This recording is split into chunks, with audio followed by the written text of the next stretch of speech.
Joining me now, founder, chairman, chief executive officer of Colony Capital, a member of the Trump economic team, Tom Barrack, joining us tonight. Tom, good to have you with us, and you are with us at an interesting time.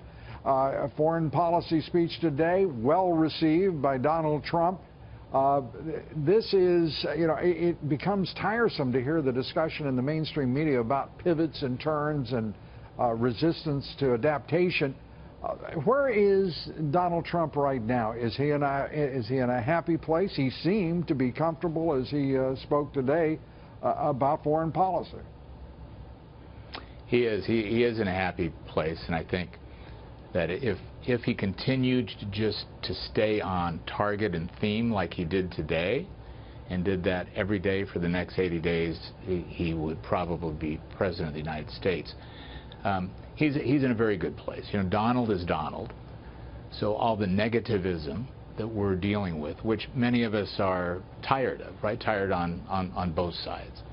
And he's better than that. And what you saw today and what you saw in his economic speech is the real decision, and you said it earlier in your show, is between status quo, what we're dealing with, what we've dealt with for the last 8 years, the last 12 years, and disruption.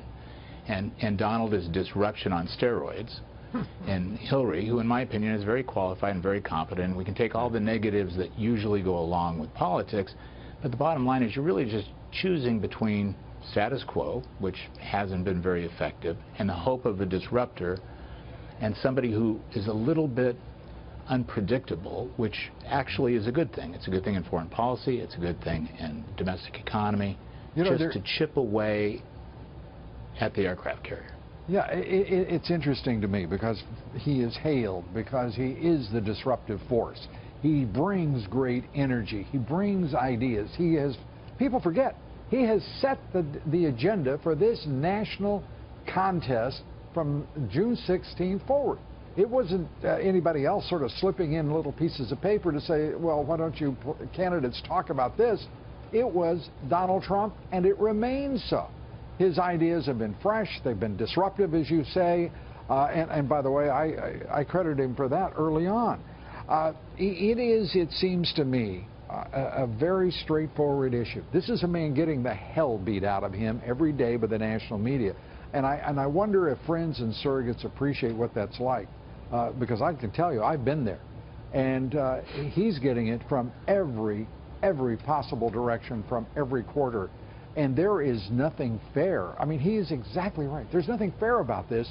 But now, duly noted, move on and beat the living tar out of him. It should be the next phase, don't you think?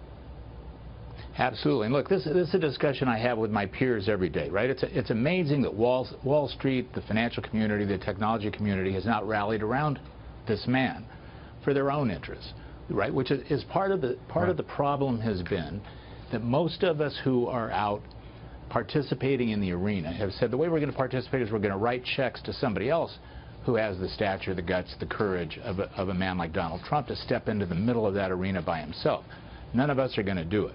Right. So the only answer is to step in and participate by helping influence that system, which he's doing. Yeah, I couldn't agree with you more. And Tom, I would urge all of you who are supporting him. I mean, it'd be nice to see more than checks flow. How about a little blood, too? And I think that's also, it's helpful. But he's the essence of a leader.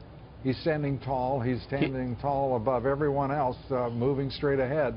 I happen to respect the hell out of that. Tom Barrack, I respect you for being here and carrying the case forward. We appreciate it so much.